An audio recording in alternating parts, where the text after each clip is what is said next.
ஆண்டவராகிய இயேசுவின் நாமத்தின் நல்ல கால வேளையில் கூட உங்களை யாவரையும் வாழ்த்துகிறேன். கர்த்தர் உங்களை ஆசீர்வதிப்பாராக. இந்த நாளிலே கூட 1 தீமோத்தேயு 2ஆம் அதிகாரம் 4ஆம் வசனத்தை கூட வாசித்து தியானிக்கலாம். எல்லா மனுஷரும் ரட்சிக்கப்படவும் சத்தியத்தை அறிகிற அறிவை அடையவும் அவர் சித்தமுள்ளவராயிருக்கிறார். மிக அருமையான வேதவசனம். வேத வசனத்தின் கடைசி பகுதியில் கூட அவருடைய சித்தம் என்று சொல்லப்பட்டிருக்கா. மெய்யாகவே தேவனுடைய சித்தம் மனிதர்கள் மேலே என்னவாக இருக்கிறது என்று இந்த வேத வசனத்தில் எழுதப்பட்டிருக்க. ஒரு மனிதனை தேவன் இந்த பூமியில் உருவாக்கினதின் நோக்கமே அவருடைய சித்தம் நம்மளை நிறைவேற வேண்டும் என்று தான் நம்மை உருவாக்கி இருக்கிறார். அவருடைய சித்தத்தை நாம் நிறைவேற்றுகிறவர்களாக இந்த பூமியில் இருக்க வேண்டும்.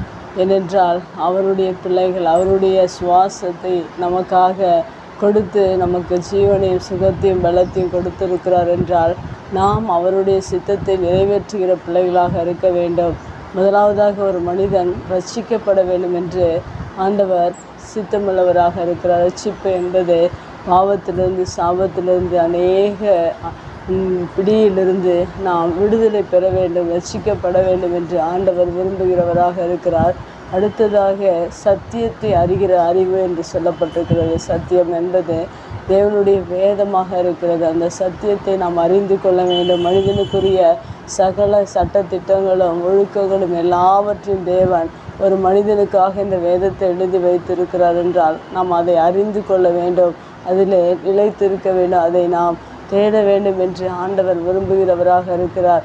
நாம் எல்லா பாவத்திலிருந்து எல்லா சாபத்திலிருந்தும் நாம் விடுதலை பெற்று ரட்சிப்பை பெற்றுக்கொண்டு தேவனுடைய உண்மையை நாம் இந்த வேதத்தின் மூலம் அறிந்து கொள்ள வேண்டும் என்று தேவனுடைய விருப்பமாக இருக்கிறது.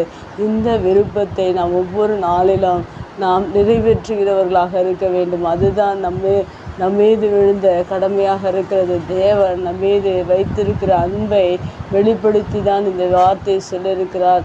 எல்லா மனுஷரும் ரட்சிக்கப்பட வேண்டும் என்று. ஏனென்றால் ஆதாமை ஏவாளை முதலாவதாக தேவன் உருவாக்கி அவருடைய சுவாசத்தை ஊதினார். இந்த உலகத்தில் இருக்கிற எல்லா மனிதர்களும் அவருடைய பிள்ளைகளாக அவருடைய சுவாசமாக இருக்கிறோம். நாம் எல்லாரும் எல்லாவித பிசாசின் அடிமைத்தனத்திலிருந்தும் பாவத்திலிருந்தும் சாபத்திலிருந்தும் ரட்சிப்பை பெற்றுக்கொண்டு தேவனுடைய வார்த்தைகளை வேதத்தில் இருக்கிற இந்த வார்த்தைகளையும் சட்டத்திட்டங்களையும் நாம் ஏற்றுக்கொண்டு அதன்படி நடக்கிற பிள்ளைகளாக இருக்கும்போது நாம் அவருடைய சித்தத்தை நிறைவேற்றுகிற பிள்ளைகளாக இருக்கிறோம். நாம் ஒவ்வொரு நாளிலும் அவருடைய சித்தத்தை நிறைவேற்றுவோம்.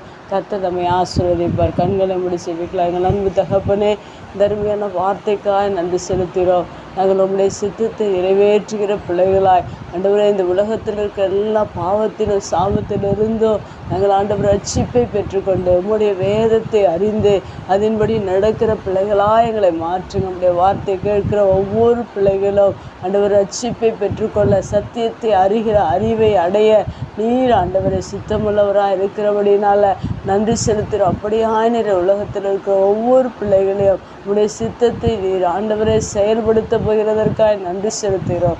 இயேசுவின் நாமத்தில் ஜெபம் கேளும் நல்ல பிதாவே, ஆமென்.